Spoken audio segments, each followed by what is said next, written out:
آج کل social media پر پاکستان کے شہر فیصل آباد کی رہائشی ایک عورت کی ویڈیو بہت وائرل ہو رہی ہے، جس ویڈیو میں دیکھا جا سکتا ہے کہ ایک لعنتی عورت جو اپنا نام ثناء اللہ بتاتی ہے اعلان نبوت کر رہی ہے۔ نعوذ باللہ۔ وہ کہتی ہے کہ میں اللہ کی رسول ہوں، جس کا قرآن میں ذکر قیامت کے نام سے ہے، اور حد تو یہ ہے کہ نعوذ باللہ نعوذ باللہ، وہ کہتی ہے کہ اللہ میرا محرم ہے، میرا خاوند ہے، اور میرا نام بھی ثناء اللہ ہے۔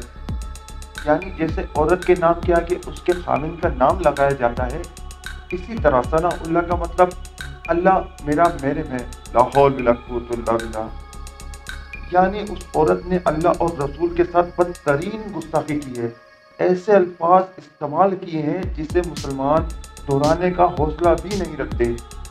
السلام علیکم ناظرین، میرا نام ہے زید علی اور آپ دیکھ رہے ہیں ہمارا یوٹیوب چینل۔ دنیا کے ہر مسلمان کا ایمان ہے کہ حضرت محمد مصطفیٰ صلی اللہ علیہ وآلہ وسلم اللہ کے آخری نبی اور رسول ہیں، لیکن ہمارے نبی کے رحلت فرمانے کے فوراً بعد ہی جھوٹے نبیوں کے دعووں کا سلسلہ شروع ہو گیا تھا۔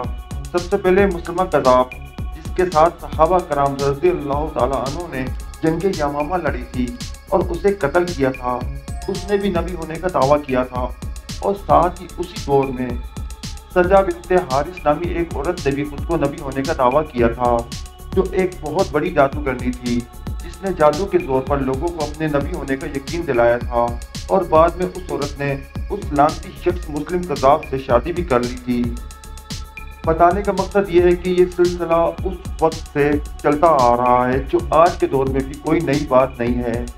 ہمارے پیارے نبی صلی اللہ علیہ وآلہ وسلم نے فرمایا کہ قیامت سے پہلے 30 جھوٹے نبی کے دعوے دار سامنے آئیں گے، جبکہ میں خاتم النبیین ہوں اور میرے بعد اللہ کی طرف سے کوئی نبی نہیں۔ اس حدیث کے بعد تو شک کی کوئی گنجائش باقی ہی نہیں رہ جاتی کہ کسی کے ایسے دعوے پر سیریس بھی ہوا جائے۔ یہ عورت ثناء اللہ جو لاہور کی ایک رہائشی ہے، جبکہ اس کی بہن جس کا نام ہنا ہے فیصل آباد کے علاقے سٹی ہاؤسنگ میں رہتی ہے۔ ہنا اپنی بہن کے دعوے کی تائید بھی کرتی ہے، بلکہ اس کی تعلیمات کو عام کرنے کے لیے تبلیغ بھی کر رہی تھی۔ ثناء اللہ اس کے گھر پر موجود تھی، جہاں سے وائرل ہونے والی ایک ویڈیو میں دیکھا جا سکتا ہے۔ اس ویڈیو کو دیکھ کر ہر مسلمان کا جذبہ وہی تھا جو حق پہ تھا، اسی لیے یہ ویڈیو دیکھ کر لوگوں نے اس کے گھر کا گھیراؤ کیا اور احتجاج کیا، اور قریب تھا کہ کوئی جذبات میں آ کر اسے قتل بھی کر دیتا، پر پولیس کو جوش آیا اور اس نے اس عورت کو گرفتار کر لیا۔ پوری دنیا کی میڈیا نے اس واقعے کو ہائی لائٹ کیا، لیکن میں آپ کو ایک بات بتاتا چلوں کہ ایسے لوگ اس طرح کے دعوے بلا وجہ نہیں کرتے، وہ بھی ایسے ملک کے اندر جہاں ان کو اندازہ ہو کہ ان کی جان خطرے میں پڑ جائے گی،